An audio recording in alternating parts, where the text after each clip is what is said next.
Selamat pagi anak-anak. Pagi, Pak. Apa kabar kalian? Baik. Ya, puji Tuhan, Bapak bersyukur kalian dalam keadaan sehat. Ada yang tidak hadir hari ini? Ketua kelas? Ada Pak, Sylvia Saera. Sylvia Saera. Ada alasannya apa? Sakit. Sakit. Ya, nanti kita doakan bersama supaya Sylvia bisa sembuh dan bisa belajar kembali bersama-sama dengan kita. Kemudian kalian semua ini harus menjaga kesehatan, ya. Harus menjaga kondisi fisik kalian, apalagi di musim corona seperti ini.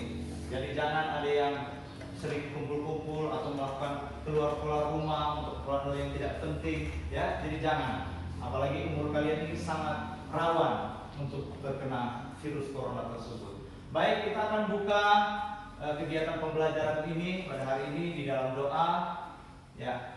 Yang giliran berdoa hari ini siapa? Oh, Canda, silakan.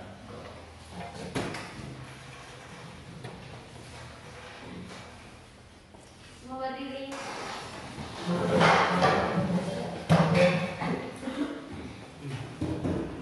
Kita nyanyi bersyukur kepada Tuhan. Bersyukur kepada Tuhan. Bersyukur kepada Tuhan. Sebab Ia baik. Bersyukur kepada Tuhan. Kita berdoa semua. Mari kita satu langkah. Tuhan, terima kasih karena Engkau telah memimpin langkah-langkah kami sehingga boleh sampai di tempat ini dengan selamat. Sebentar lagi kami akan memulai pelajaran kami. Mari Engkau tuntun dari permulaan, pertengahan sehingga boleh berakhir dengan baik. Ini doa kami dalam nama kami berdoa. Haleluya. Amin. Amin. Ya, silakan duduk semua. Terima kasih Anda sudah berdoa. Baik, untuk pembelajaran hari ini yaitu tentang hidup beriman. Yang kita akan pelajari kompetensi dasar 3.1 yaitu memahami arti sikap hidup beriman dan berpengharapan. 4.1 menyajikan karya yang berkaitan dengan cara hidup beriman dan berpengharapan dalam bentuk tindakan nyata. Dengan indikator yang pertama menjelaskan makna hidup beriman. Kemudian memahami makna hidup beriman. Kemudian menjelaskan pentingnya memiliki harapan, memahami makna iman dan pengharapan, menceritakan pengalaman tentang pengharapan. Dengan tujuan pembelajaran yaitu bisa mampu menjelaskan makna hidup beriman, memahami makna hidup beriman, menjelaskan pentingnya memiliki harapan, memiliki makna, memahami makna iman dan pengharapan serta menceritakan pengalaman tentang pengharapan. Ya, berbicara tentang hidup beriman. Siapa di sini yang tahu tentang kata iman? Pasti semua pernah dengar, ya.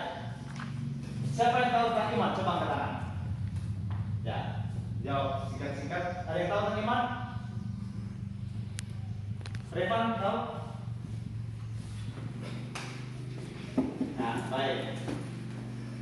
Kalau tidak tahu, makanya kita akan belajar saat ini tentang iman. Yaitu kalau dalam konteks perjanjian lama, iman itu berarti berpegang teguh. Ya, berpegang teguh. Artinya maksudnya seperti apa? Nah, setiap orang itu harus mempunyai sesuatu untuk dipegang dalam hatinya untuk dia bisa ikuti dalam kepercayaannya. Dalam konteks kehidupan orang Kristen, hidup beriman itu berarti percaya kepada Tuhan Yesus. Maksudnya seperti ini. Sekitar 2000 tahun lalu Tuhan Yesus lahir ke dunia. Dia melakukan banyak hal yang besar dalam kehidupan umat manusia. Ya, Tuhan Yesus hadir di dunia ini, dia melakukan banyak mujizat, Kemudian dalam kehidupan Tuhan Yesus, dia banyak menolong orang, menyembuhkan orang sakit, bahkan membangkitkan orang mati. Dan kemudian dia ditangkap karena dituduh sebagai penjahat, karena dia menganggap dirinya sebagai anak Allah, padahal dia adalah Allah sendiri. Nah, karena banyak orang yang tidak senang akan pengakuan, akan keberadaannya, akhirnya dia dihukum, disiksa, dicambuk, dianiaya, bahkan dia sampai harus mati disalibkan. Nah, sampai dia naik ke surga, kemudian dia sudah tidak ada lagi bersama-sama, tidak hadir secara fisik bersama-sama dengan kita. Itu hanya akan menjadi sebuah cerita kalau kita tidak memiliki iman. Kalian percaya Tuhan Yesus pernah ada dalam dunia ini? Kalian percaya Tuhan Yesus sanggup menyembuhkan orang pada saat itu? Bahkan kalian percaya Tuhan Yesus hadir untuk menyelamatkan umat manusia, seperti kalian, Bapak, semua keluarga kita yang percaya kepada Tuhan, semua diselamatkan. Itu bisa terjadi kalau kita punya iman, ya. Kemudian kita bisa belajar dari tokoh-tokoh Alkitab tentang iman. Yang pertama, Nabi Nuh. Kita bisa belajar dari Nabi Nuh. Pada waktu banyak manusia di muka bumi ini melakukan kejahatan, tidak ada satupun yang baik, tidak ada satupun yang benar, Allah melihat hanya Nuh yang benar di hadapan Allah. Kemudian Allah berencana untuk menyelamatkan Nabi Nuh beserta dengan keluarganya. Dengan cara apa? Allah merintahkan Nabi Nuh, Nuh, buatlah kapal yang besar, atau dalam bahasa Alkitab adalah bahtera, ya. Buatlah bahtera yang besar, supaya saat aku akan memenuhi bumi ini dengan air, kamu dapat selamat dengan seluruh keluargamu. Kemudian Nuh percaya dengan perkataan Allah. Dia mulai membuat bahtera. Padahal waktu itu Nuh tinggal di daerah pegunungan, ya, daerah apa? Pegunungan. Jadi ada nggak orang di gunung? Kita ini kan tinggal di gunung. Ada kalian punya saudara-saudara yang sedang membuat kapal sekarang? Ada? Membuat perahu atau membuat itu ada nggak? Nah, jadi tidak mungkin membuat kapal di atas apa? Gunung atau daerah pegunungan. Biasa kalau orang buat kapal itu daerah mana? Laut, di pesisir pantai, dataran rendah, yang dekat-dekat dengan pantai. Jadi tidak mungkin orang membuat kapal di daerah pegunungan. Nah, namun Nuh mematuhi perintah Tuhan. Berhari-hari dia membuat perahu, berhari-hari dia melakukan bukan perahu, bahtera, jadi kapal besar. Dia membuat itu semua. Orang-orang mentertawakan, orang-orang mengolok-olok dia. Akhirnya suatu ketika kapal bahtera itu sudah jadi, mulailah Nabi Nuh mengumpulkan keluarganya dan anak cucunya, menantunya. Bahkan Allah memerintahkan beberapa jenis binatang supaya ikut diselamatkan, supaya tidak musnah binatang-binatang. Nah, masing-masing sepasang supaya bisa berketurunan. Ketika tiba harinya, hujan deras, berhari-hari hujan deras. Akhirnya bahkan meluap air dari dalam bumi. Jadi air tanah yang tersimpan dalam tanah itu biasanya cuma orang dapat, harus melalui sumur bor, harus melalui sumur Parigi. Ternyata itu semua keluar semua. Dari atas datang air, dari bawah keluar air. Akhirnya terjadilah banjir yang sangat besar. Nah, ini mengakibatkan apa? Mulailah seisi bumi dipenuhi dengan air. Tidak ada satu makhluk pun yang bisa hidup kecuali yang ada di dalam bahtera.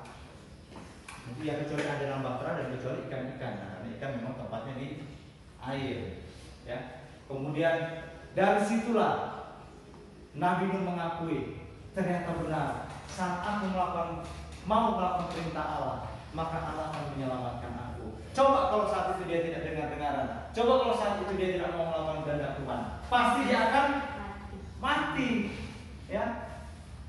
Pasti dia akan mati dengan sisi bumi. Akhirnya Allah menciptakan manusia yang baru, Adam dan Hawa yang baru. Waduh, sudah itu nanti tidak ada lagi kisah tentang Nabi Nuh. Nah, anak-anak, kemudian tokoh yang bisa kita pelajari satu lagi adalah yang disebut sebagai bapak orang beriman. Siapa itu bapak orang beriman? Iya, bapak Abraham, bapak orang beriman. Karena apa? Dia menunjukkan iman yang luar biasa. Ketika Allah memerintahkan, pergilah engkau ke tanah yang akan dijanjikan. Kemudian dia pergi bersama dengan keluarganya. Semua berbondong-bondong. Kemudian ketika dia mengeluh dalam hatinya, apa gunanya aku memiliki kekayaan ini? Sebab aku tidak punya anak. Nanti pembantuku yang akan mewarisi hartaku. Nah, saat itulah Allah menguji iman Abraham. Dia berkata, Abraham, ya Allah, keluarlah, lihatlah bintang-bintang di langit.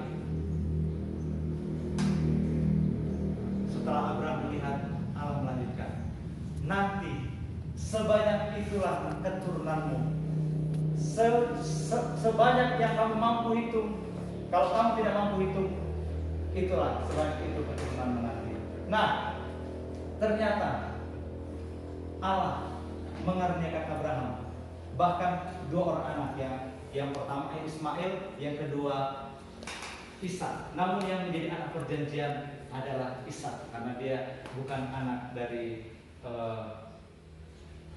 maksudnya dia, karena Ishak adalah anak dari istri yang sah, ya. Kalau Ismail itu anak dari gundik, ya. Kalau zaman dulu ada gundik, ada istri, tapi kalau zaman sekarang itu tidak boleh, ya, tidak ada seperti itu.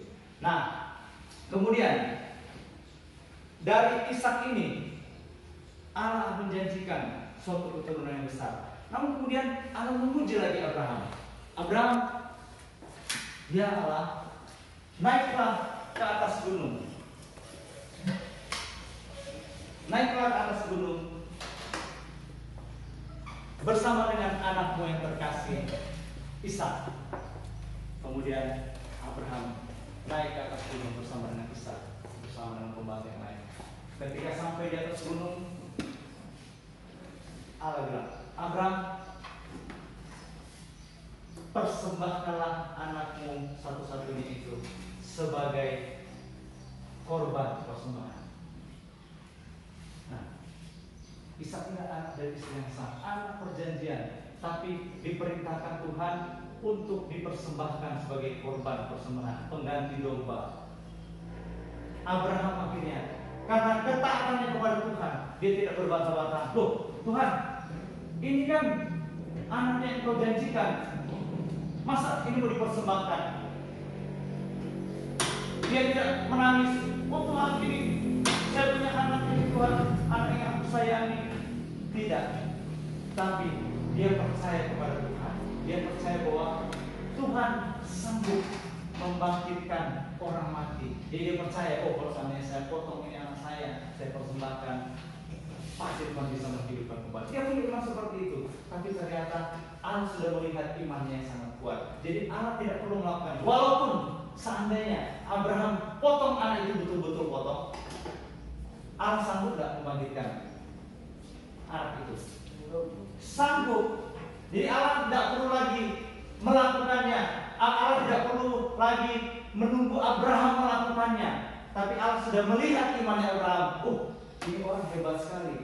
Dia percaya bahwa aku sanggup untuk membangkitkan kembali anaknya. Kalau anak itu sudah dipotong, bahkan sudah dibakar, wah, luar biasa. Tidak usah sampai situ, cukup sudah.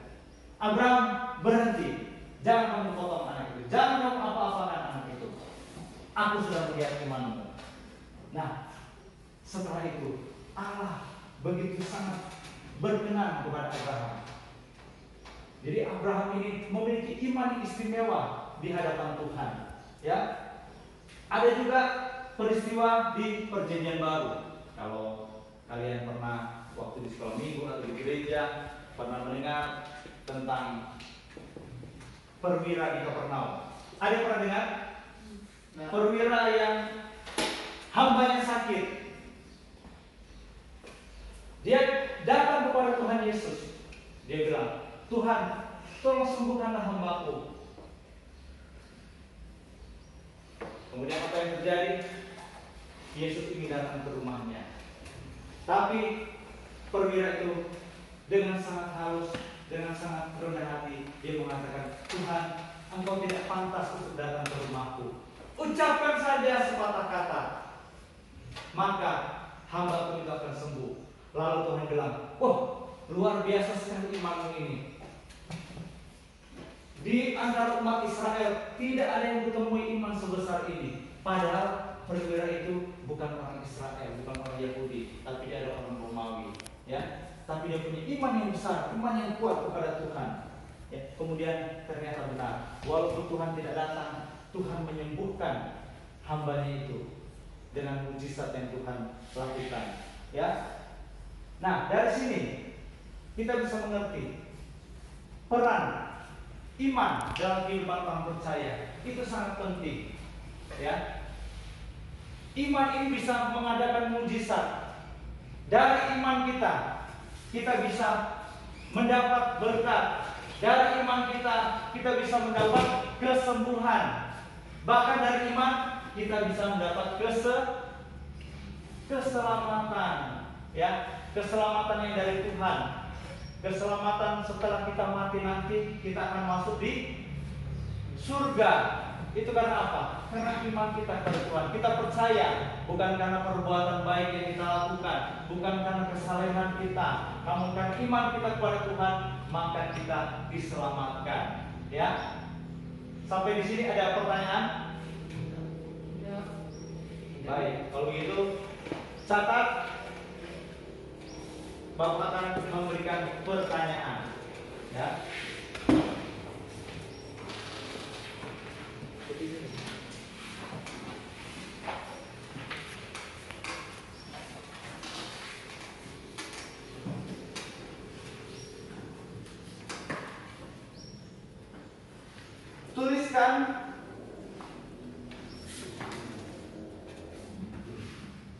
Tuliskan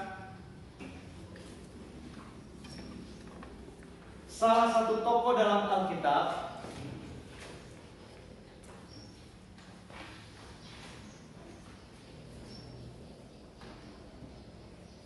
beserta hal-hal yang sudah dilakukan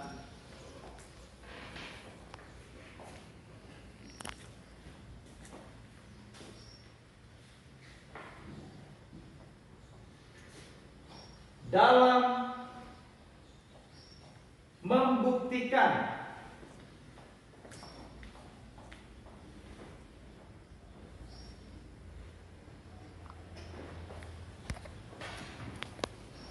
iman mereka kepada Allah.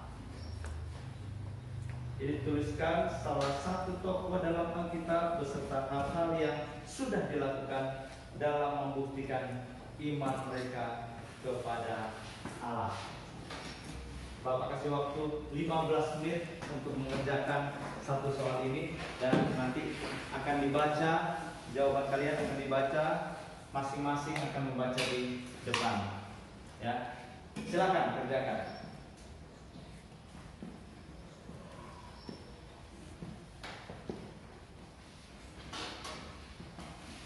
Pause tuh. Pause. Coba. Ya. Baik. Waktu sudah habis.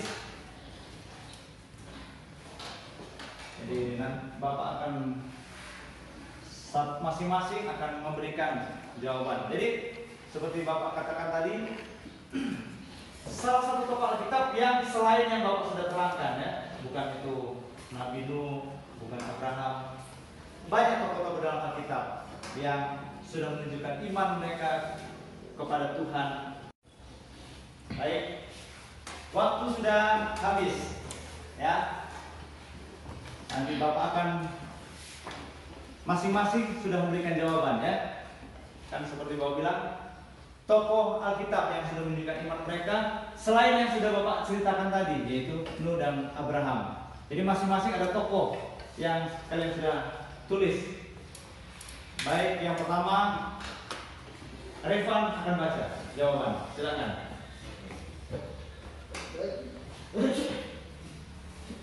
Tokoh Alkitab yang telah membuktikan iman mereka kepada Allah adalah Daniel. Daniel adalah orang yang taat beribadah dan berdoa kepada Allah.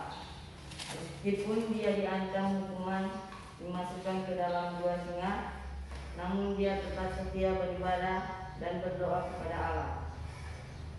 Dan akhirnya Allah menyelamatkan Daniel dari dalam gua singa karena imannya. Demikian jawaban dari saya. Iya, berikan tepuk tangan. Siapa lagi yang mau baca duluan di depan? Ya, silakan.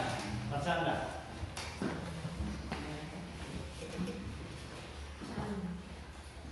Tokoh Alkitab yang membuktikan imannya adalah Raja Daud. Sekalipun dia berhadapan dengan seorang raksasa Goliat, tapi dia tidak takut. Dan dengan kekuatan dari Tuhan, dia mampu mengalahkan raksasa tersebut. Iya, berikan tepuk tangan. Ada lagi? Ya. Baik. Jadi kita sudah mendengarkan jawaban-jawaban dari teman-teman kita. Nanti dikumpul saja yang lain bukunya supaya nanti Bapak akan periksa masing-masing jawaban. Nah, jadi di sini bicara tentang iman. Itu iman bukan cuma sekedar kita percayai, kita lakukan dalam hati pikiran kita. Namun iman juga harus dipelihara. Harus apa? Pelihara. Iman harus dipelihara. Dengan cara bagaimana iman dipelihara? Nah, setiap hari kita harus rajin berdoa, beribadah, membaca Alkitab. Kenapa kita harus berdoa? Karena doa itu adalah hubungan pribadi dengan Tuhan. Saat kita berdoa, kita berkomunikasi dengan Tuhan. Ya. Nah, dalam komunikasi dengan Tuhan itu, kita bisa menceritakan segala hal-hal yang terjadi dalam kehidupan kita, persoalan-persoalan yang sedang kalian hadapi, hal-hal yang kalian sedang gumuli. Nah, itu bisa didoakan, ya, bisa diceritakan kepada Tuhan, dan Tuhan akan memberikan jalan keluar. Kemudian yang kedua adalah beribadah. Nah, saat kita beribadah, kita bersekutu kepada Tuhan, bersekutu dengan orang-orang seiman. Dengan persekutuan itu kita bisa saling menguatkan, ya, bisa saling menguatkan, bisa saling memotivasi antar jemaat semua, dan kita bisa saling membantu jika ada yang berkesusahan. Nah, itu akan meningkatkan iman kita kepada Tuhan, sehingga kita bisa lebih lagi percaya kepada Tuhan. Yang berikutnya adalah selalu membaca Alkitab. Nah, saat kita membaca Alkitab, itu berarti kita apa? Menanamkan firman itu dalam hati dan pikiran kita, sehingga kita bisa semakin percaya kepada Tuhan. Karena banyak kisah-kisah dalam Alkitab yang menguatkan iman kita, mujizat-mujizat yang terjadi dalam kehidupan, sehingga kita semua bisa semakin bertumbuh dalam iman kepada Tuhan. Ya, baik. Pembelajaran saat ini, kalau ada yang mau bertanya, Bapak silakan. Ada yang bertanya? Baik, kalau tidak ada, kita akan tutup pembelajaran pada saat ini. Nah, doa tutup. Siapa bilang siapa hari ini doa tutup? Oh ya, oke.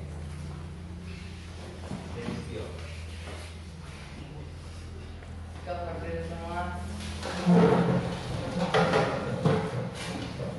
Mari kita nyanyi doa.